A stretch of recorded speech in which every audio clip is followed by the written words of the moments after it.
사람이 술을 너무 많이 마시면 주사라는 걸 합니다. 뒤에 가서 왜 그런지 그 자세한 이유를 설명하겠지만 이 주사라는 것은 사람마다 정말 다양한 형태로 나옵니다. 어떤 이들은 갑자기 무조건 뛰는 경우도 있고 막 식당에서 옷을 벗고 바닥에서 자려고 하는 경우, 또 주변에 있는 의자나 옷걸이와 같은 무생물들과 대화를 하는 경우도 있으며, 아니면 옆 또는 옆 테이블에 있는 사람들에게 다짜고짜 시비를 걸거나 패는 경우, 또는 욕을 하는 경우들이 있는데, 희한하게도 이 주사의 경우 자기보다 약해 보이는 사람들에게만 그렇지 상대가 무서운 사람인 경우 놀랍게도 금방 제정신이 돌아옵니다. 아무튼 사람들에게는 각각 자기도 잘 모르는 다양한 주사들이 있기 때문에, 그래서 옛날에는 우리 지혜로운 장인 어른들은 미래의 사윗감을 초대해 일부러 술을 엄청나게 마시게 해서 그의 주사를 미리부터 확인하려는 경우들이 많았습니다. 물론 그 경우 역시 괜히 또 술자리 분위기가 너무 좋아 아버님께서 먼저 취해 주사를 부리시며 혼사가 깨지는 경우도 종종 있기 때문에 조심해야 합니다. 이런 모든 주사 중에 보면 취중 진담이라는 게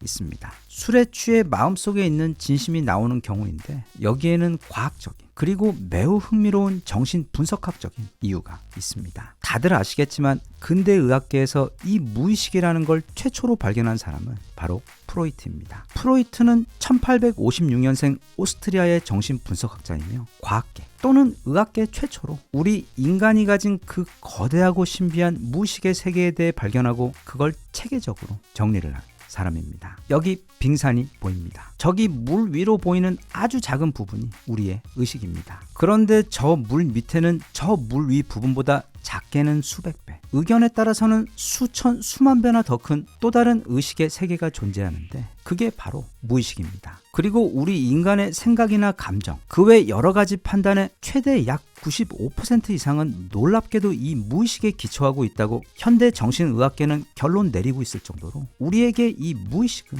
생각보다 훨씬 더 중요한 곳입니다. 하지만 이 무의식은 평소에는 저 빙산의 아랫부분이 물에 잠겨있듯 드러나지 않기 때문에 거기에 뭐가 있는지 알기 어렵습니다. 이 점에 대해 프로이트는 지형 이론이라는 아주 훌륭한 비유를 통해 의식과 무의식의 세계를 설명해 주는데, 대략 이런 식입니다. 여기 커다란 땅이 보입니다. 오른쪽 조그만 부분이 바로 우리의 의식입니다. 그리고 왼쪽의 거대한 땅이 모두 무의식입니다. 프로이트의 이론에 따르면 저 무의식의 땅에는 우리가 살아가며 억누르고 있는 모든 욕망, 충동, 감정, 기억들이 매일매일 쌓여가며 채워져 있습니다. 짜증나는 상사에게 꾸중을 듣다 보면 순간 다 내려놓고 그냥 주먹을 날리고 싶은 마음, 아니면 최소한 뭐라고 한마디 말대꾸라도 하고 싶은 그런 강력한 욕구가 솟아오르는데, 우리는 그런 욕구를 꾹꾹 억눌러 마음속에 담아두고 바로 그런 다양한 성적, 감정적, 공격적 충동들이 마치 지하 감옥에 가두어져 있는 괴물들처럼 쌓여있는 곳이 바로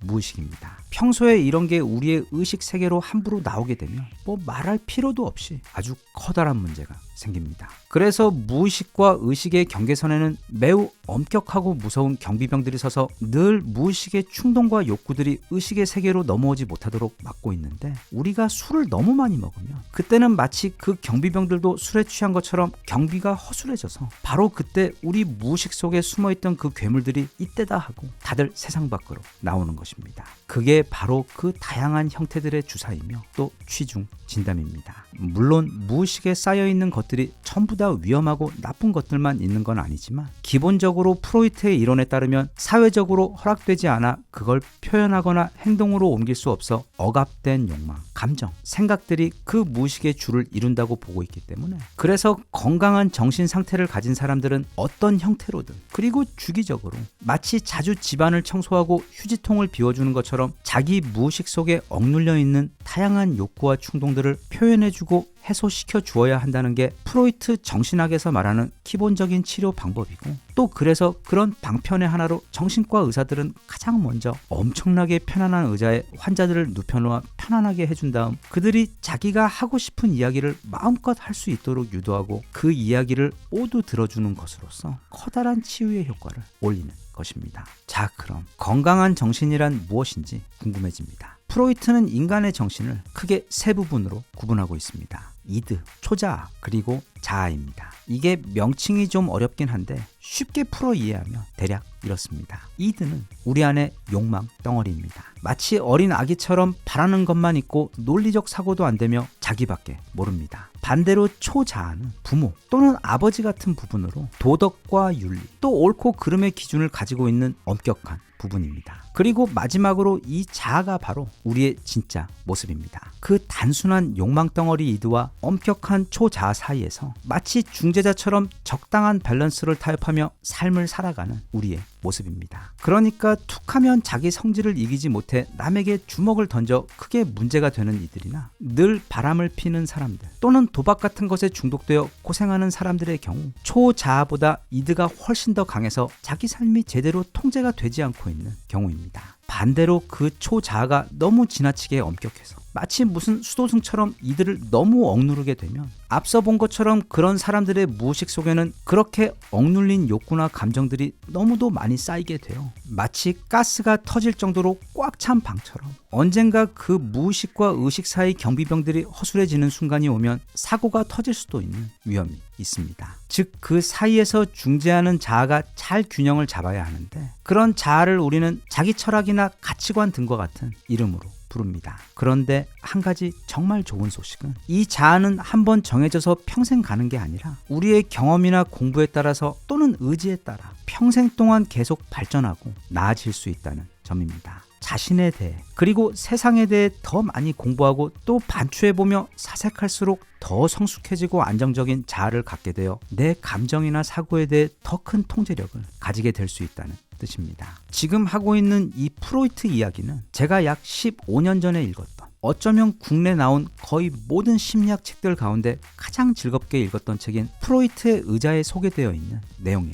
일부입니다. 이미 책이 나온 지 무려 15년이나 지났지만 심리학 초심자들이 읽기에 이만한 책이 없을 정도로 책 전반에 걸쳐 매우 친절하고 편안하며 쉬운 어조로 설명을 해주는 반면 그 이야기의 내용은 무척 깊이가 있고 유용하기 때문에 자기 마음에 대해 그리고 내 마음속 걱정과 고민에 대해 제대로 들여다보고 스스로 치유를 할 수 있는 건강하고 강한 자아를 키우고 싶은 분들에게는 매우 좋은 안내서가 되는 진짜 양서입니다. 끝으로 책 후반부에서 나누고 있는 보다 구체적이고 현실적인 감정 치유 이야기 몇 가지를 짤막하게 살펴보자면 이렇습니다. 정신 분석학은 그 기본이 갈등의 심리학입니다. 갈등은 우리 말로 풀이하면 칡과 등나무가 서로 복잡하게 얽혀 있다는 뜻인데 이 세상을 살아가는 모든 사람들은 크게 누구라도 마음속에 이렇게 해결되지 않은 온갖 종류의 감정적 갈등들이 수북히 쌓여 있습니다. 그게 내 의식이 의식하지 못하는 사이에도 무의식 속에 쌓여가며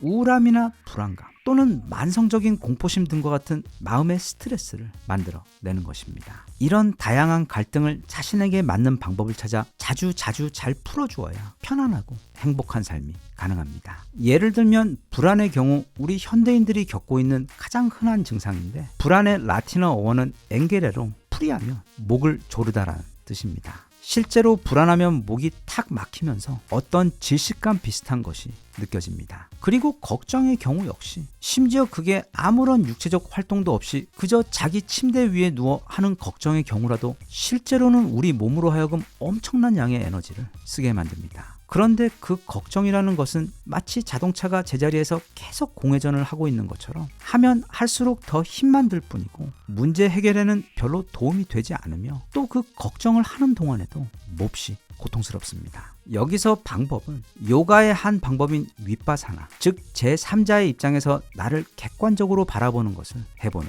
것입니다. 왜냐하면 이 불안이라는 것은 인간 외 모든 동물이 느끼는 생존에 반드시 필요한 방어 기제의 일부분이고 즉 시험이 코앞인데 아직 공부를 하지 않았다면 불안하기 때문에 바로 공부를 시작하게 되는 것처럼 적당히만 느끼고 또 그 불안에 너무 매몰되지만 않는다면 절대로 나쁜 것이 아니라는 점을 깨닫는 것입니다. 그리고 걱정 역시 걱정을 해서 걱정이 없어지면 걱정할 일이 없겠네 라는 티베트의 오랜 속담처럼 걱정을 하는 것 자체로는 아무것도 해결되지 않습니다. 그것보다는 해결을 위한 생각을 하는 것. 그래서 내 힘으로 해결할 수 있는 것들에 대해서는 해결 방법을 생각하고 그렇지 않은 것들에 대해서는 과감히 걱정을 멈추는 것. 그리고 이 걱정 많은 동물인 우리 인간이 걱정하는 일들 가운데 95%는 절대로 일어나지 않는다는 사회적 증거들 또한 한번 살펴보면서 그렇게 이성적으로 자신의 걱정을 다루는 지혜를 발휘한다면 그저 무방비로 우리에게 항시 찾아오는 다양한 불안과 걱정의 희생양이 되는 대신 그 실체를 파악하여 고통의 크기를 월등히 줄이는 것 외 때론 그 감정을 오히려 나를 위한 건설적인 에너지로 사용할 수도 있기 때문에 나에 대한 공부 또는 나의 마음과 감정이 어떻게 생겼으며 또 어떤 원리로 작동하는지에 대해 공부하는 것은 우리 행복에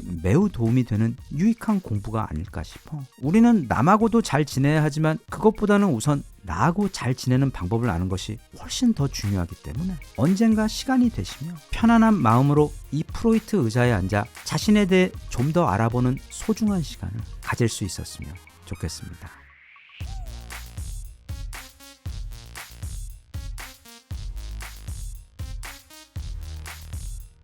Even if you tried, you wouldn't understand it. Maybe something's missing inside of you. Just a bit of sugar to that horrid bitter.